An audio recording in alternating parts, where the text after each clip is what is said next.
Look at this landscape. This is Koodathayi, a sleepy, highly respected village in the rolling hills of Kerala, India.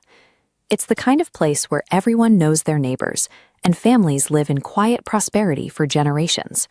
Within this tight-knit community, a woman named Jolly Joseph was considered the absolute standard of success.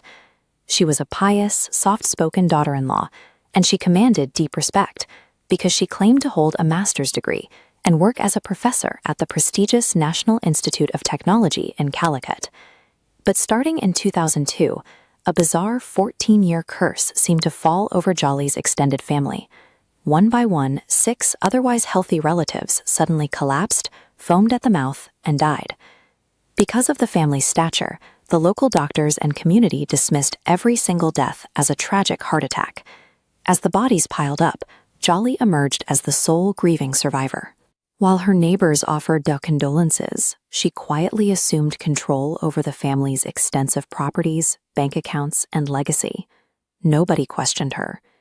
In societies where deep trust is given to highly educated religious figures, those perfectly constructed facades can create massive blind spots, allowing a predator to operate right in plain sight. The facade finally began to crack in 2018.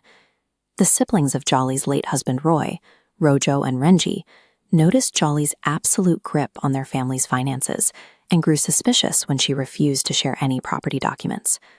To bypass her, Rojo took a drastic step. He filed a formal right to information request, a legal tool in India to access government records, to force the release of his brother Roy's 2011 autopsy report. Look at this timeline comparing the witness statements to the forensic data. Jolly had sworn up and down that Roy hadn't eaten anything since 3:30 in the afternoon, dying on an empty stomach. But the official autopsy proved there was partially digested rice and Bengal gram curry in his system from the time he collapsed. And buried in that exact same report was an even more explosive detail. The toxicology screening of that digested food revealed lethal traces of cyanide. Cyanide does not naturally accumulate in the human body during a heart attack. This single, overlooked scientific discrepancy converted a closed file on a family tragedy into an active serial homicide investigation. Rural Superintendent of Police K.G. Simon and his investigative team immediately took over the case. Finding cyanide in Roy's stomach meant they had to reopen the files on the 5 other family members who had supposedly died of cardiac arrest. But the police faced a massive logistical puzzle. Cyanide is a highly restricted, heavily monitored chemical. How does a civilian housewife in a quiet village get her hands on military-grade poison? The answer lay in a middleman. Police tracked down M.S. Matthew, a distant relative and alleged lover of Jolly's, who confessed to procuring the chemical on her behalf. Matthew didn't buy it from a lab. He went to a man named Praji Kumar. As you can see in this workshop, goldsmiths legally use cyanide to wash and refine precious metals. Kumar sold the poison to Matthew for 5,000 rupees and 2 bottles of alcohol, under the false pretext that Jolly needed it to kill a stray dog. It's a terrifying vulnerability in the system. By exploiting the loose oversight of a common industrial supply chain, a domestic killer was able to bypass standard security and secure an untraceable, lethal weapon. With the poison sourced, police retroactively mapped out the 14-year timeline of the deaths. The investigation revealed a series of calculated strikes, where the motive for murder shifted alongside each new victim. It started in 2002 as a social threat. Jolly's mother-in-law, Annamma, had been demanding that Jolly use her supposed master's degree to get a real job. To protect her fake professor facade, Jolly slipped cyanide into Annamma's mutton soup. This family tree tracks her next moves. In 2008 and 2011, the motive shifted to a financial takeover. She eliminated her father-in-law, Tom, and her husband, Roy, to consolidate power over the household and forge the family's property documents in her own name. By 2014, she was killing to execute a cover-up. She served poisoned whiskey to Roy's uncle, Matthew Manjayadil, specifically because he had been demanding a police inquiry into Roy's suspicious death.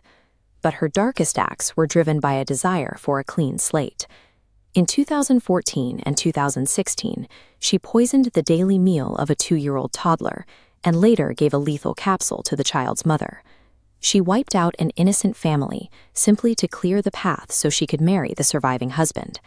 Across 14 years, Jolly's motives expanded from preserving her fake academic status to the systematic elimination of anyone who obstructed her financial or personal goals. Proving this in court required an unprecedented police operation. In 2019, authorities arrived at the local cemetery and completely dug up the graves of the other 5 family members. The scientific difficulty of this cannot be overstated. Extracting reliable chemical evidence from human remains that have been decomposing in the soil for up to 17 years is incredibly rare in forensic science. Yet, the forensic teams secured a massive victory. Their toxicology reports confirmed the presence of cyanide in the decayed remains, destroying Jolly's alibis. Human memories might fade over nearly 2 decades, and a killer's lies might accumulate, but chemical forensics provide an immutable truth that stays buried in the bones. Following the toxicology results, Jolly Joseph was arrested. A massive media storm engulfed the once quiet village as news channels descended to cover the serial killer hiding in their midst, and the 14-year illusion completely collapsed. The police revealed she didn't have a master's degree, and there was no job at the National Institute of Technology. For years, she had been leaving the house with a fake ID, spending her daily commutes wandering the city or sitting in beauty parlors. That justice was only served because of the immense bravery of her sister-in-law, Renji, and Jolly's own son, Ramo. They fought against their own blood, pushing the police forward to ensure the killer and their family faced the law. The tragedy of Koodathayi leaves us with a terrifying reality. True evil rarely looks like a monster. More often than not, it thrives right in front of us, wearing the mask of society's most trusted